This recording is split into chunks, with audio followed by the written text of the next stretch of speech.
أعوذ بالله من الشيطان الرجيم بسم الله الرحمن الرحيم اللهم صل وسلم على سيدنا محمد في الأولين وصل وسلم على سيدنا محمد في الآخرين وصل وسلم على سيدنا محمد في الملأ الأعلى إلى يوم الدين. رب اشرح لي صدري ويسر لي أمري واحلل عقدة من لساني يفقه قولي. أما بعد, mes chers frères et mes chères sœurs, assalamu alaikum wa rahmatullahi ta'ala wa barakatuh. Bienvenue à tous et à toutes pour cette nouvelle série, pour notre mois béni, notre mois de Ramadan, cette deuxième partie pour parvenir à la crainte. Alhamdulillah, on remercie notre Seigneur de nous accorder ces quelques minutes de rappel et ces moments avec lui pour nous ressourcer et puis pour justement rester sur ce beau chemin. Cette deuxième partie va s'intituler la salat. Parvenir à la crainte, eh bien, on doit aussi passer par la station de la salat. On a vu ensemble la dernière partie, la dernière fois. L'importance de l'intention, ça c'est le point de départ, c'est quelque chose qu'il faut toujours revoir. Et puis, une autre station est importante durant ce voyage de la vie, eh bien, la prière. Qu'a dit notre prophète, alayhi salatu wassalam, concernant cette prière? Et on doit justement entendre ces paroles, vivre ces paroles et se dire, mais quel est le sens? Le prophète alayhi salatu wassalam a dit tout simplement, « Ju'ilat qurratu ayni fi salat » Mon bonheur a été placé dans la salat. Comment se fait-il que notre bien-aimé Rasulullah sallallahu alayhi wa sallam vivait un bonheur, vivait un moment fort avec son Seigneur? Il vivait un moment inexplicable. Et comment se fait-il qu'aujourd'hui, eh bien, je veuille me débarrasser de cette salat? C'est-à-dire que je prie très vite, de manière express. C'est une prière où je ne savoure pas, où je ne comprends pas, où je n'avance pas. Pourquoi cette prière met-elle autant de temps à être réalisée, à être comprise, alors que le prophète nous dit que sa source de bonheur était dans la salat? C'est une question aujourd'hui qu'il faut absolument se poser. J'ai compris que la prière est une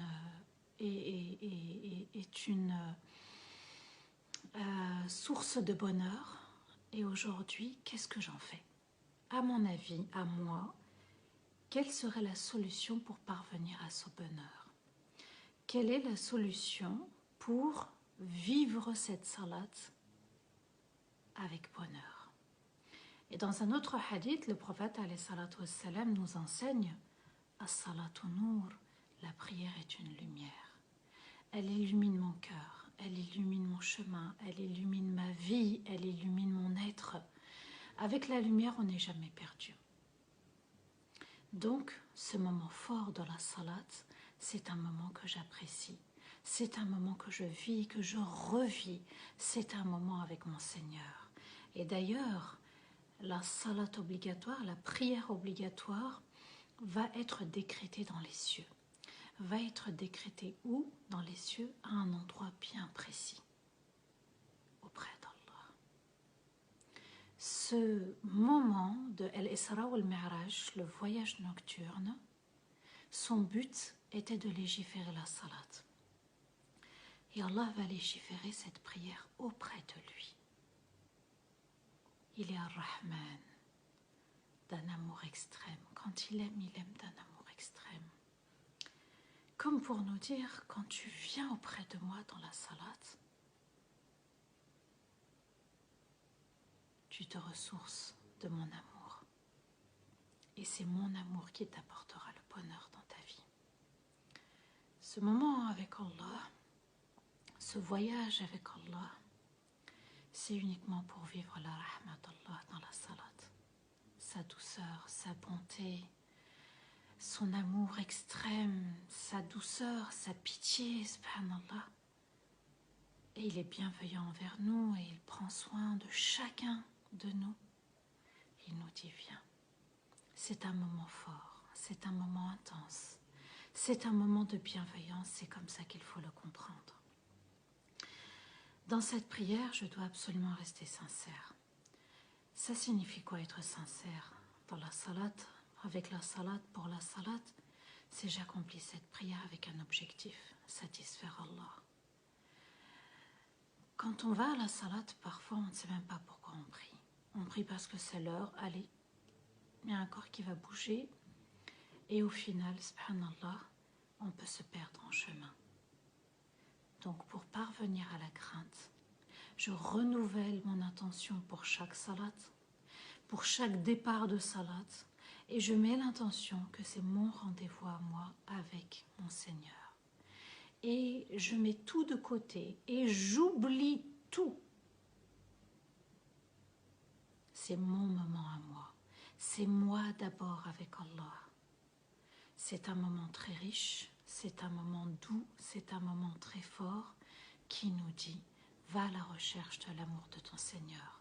Renforce ton amour. » Comme nous, entre êtres humains, dans la relation conjugale ou dans une relation parent-enfant ou autre, subhanallah, on rend visite et on rend visite et on s'appelle, on s'envoie des messages pour prendre des nouvelles. Vous voyez, tout ça pour maintenir le lien et garder le lien.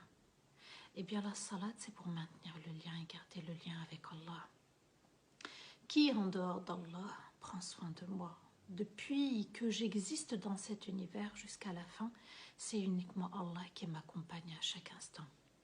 Alors, je viens à lui, bien sûr, en oubliant tout le monde, toute chose, et je me concentre à ce lien avec mon Seigneur. C'est-à-dire que je vis cet instant du mieux que je peux, de la meilleure façon, de la meilleure manière que je peux, et j'insiste sur le fait de renouer, de renforcer ce lien avec mon Seigneur. Alors, à chaque fois, je me dis, mon bonheur est auprès d'Allah dans chaque salat, ma valeur est auprès d'Allah dans chaque salat, et c'est lui qui me protège, et c'est lui qui me comble uniquement. Je dépends d'Allah. La salat, c'est un moment de dépendance, et c'est un moment fort et riche avec sa majesté. Cette prière, elle va m'illuminer entre chaque prière. Mais il ne faut pas oublier une chose. Allah Azza wa Jal va débuter le Coran, certes avec Surat al-Fatiha, celle qui nous accompagne à chaque unité de prière. Ensuite va arriver Surat al-Baqarah. Et cette sourate, les 5 premiers versets, Allah va mentionner justement les mérites de ceux qui prient. C'est vous dire, subhanallah, l'importance de cette noble adoration. Et ensuite, Allah Azza wa Jal va nous dire dans Surat al-Ma'un, Waylun lil musallin, malheur à ceux qui prient. Alors, malheur à ceux qui prient, avant de vous citer le verset de Surat al-Ma'un, j'aimerais revenir à un passage dans Sahih al-Bukhari où le prophète alayhi salatu wassalam interroge, il avait pour habitude d'interroger les compagnons le matin en leur demandant qui a fait un rêve. Et un jour, le prophète alayhi salatu wassalam va demander qui a fait un rêve, qui a rêvé aujourd'hui, cette nuit. Les compagnons gardent le silence.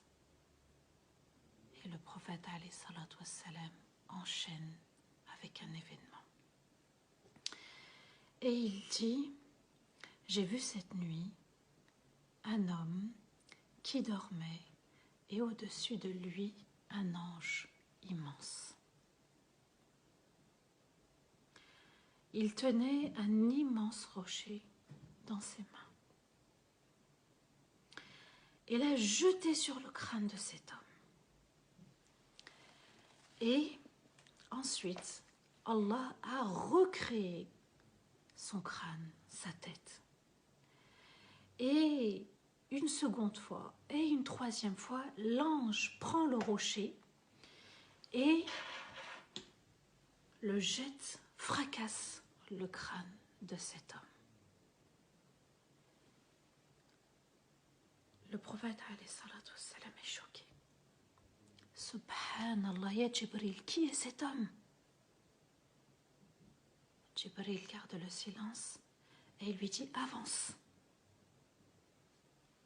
Et ensuite, ils vont avancer. Il va y avoir d'autres événements durant ce moment-là.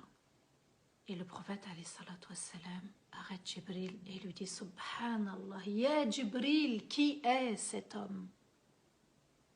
Et là, Jibril lui avoue, c'est celui qui dort au moment de la prière obligatoire, qui ne se lève pas, qui ne veut pas se lever au Fajr, qui ne veut pas se lever à la prière du Isha et qui dort. Parfois, ça peut arriver, subhanallah, de dormir et puis que la nuit entière passe.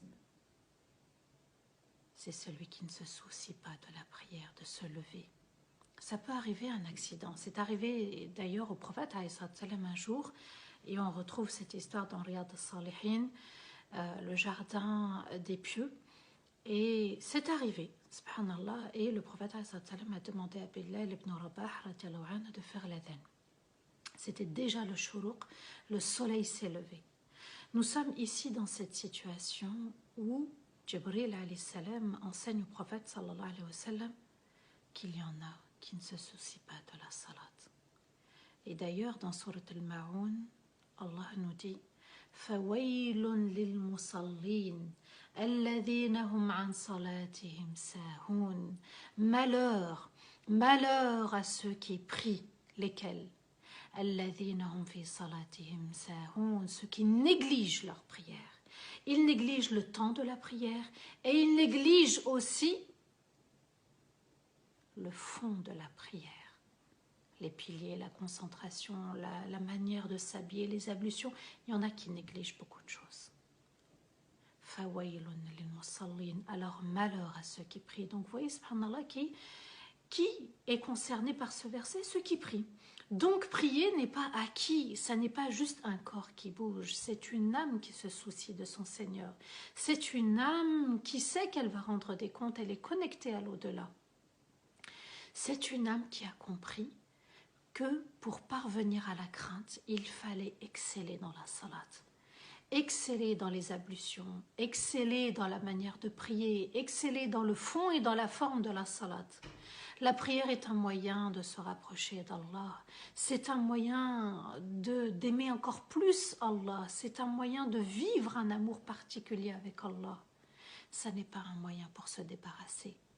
Il y a le feu de l'enfer qui attend ceux qui prient. El-Wail, il y en a qui disent que c'est une rivière en enfer. En tout cas, c'est un lieu en enfer. Malheur, le malheur de cette rivière, de cet enfer pour ceux qui prient. Et oui, la prière n'est pas acquise. Alors, on profite de Ramadan pour ceux qui ont des difficultés ou même ceux qui n'en ont pas, mais demander à Allah Azza wa Jal, comme Ibrahim alayhi salam l'a fait, Rabbi j'alni muqim as-salat wa min dhurriyyati. Seigneur, fais que je sois parmi ceux qui accomplissent véritablement la salat et fais que ma descendance le soit aussi. Amin ya rabbal alamin.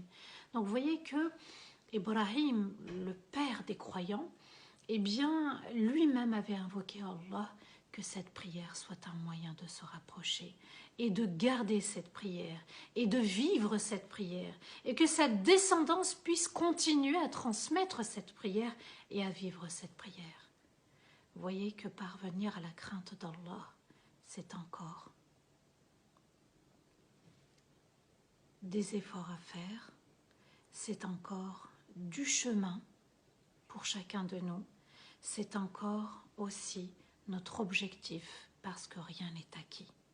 C'est jusqu'à la mort et jusqu'à notre mort, jusqu'à ma mort, je dois avoir le souci de la salat parce que c'est un moment précis, en un temps précis et pour une raison précise, se rapprocher d'Allah. Barakallahu fikum, qu'Allah nous aide à accomplir cette prière avec amour, avec douceur, avec crainte, qu'Allah nous permette d'être illuminés par cette prière, qu'Allah nous accorde la concentration dans cette prière et qu'Allah fasse que nos rangs soient serrés dans cette prière. Amin ya rabbal alamin, barakallahu fikum. À demain, Inch'Allah, pour une nouvelle partie et qu'Allah nous permette d'avoir un jeûne exaucé, des invocations exaucées et qu'Allah nous compte parmi ses meilleurs serviteurs. Amin ya Rabbal Alamin. À demain pour une nouvelle partie. Wassalamu alaikum wa rahmatullahi ta'ala wa barakatuh.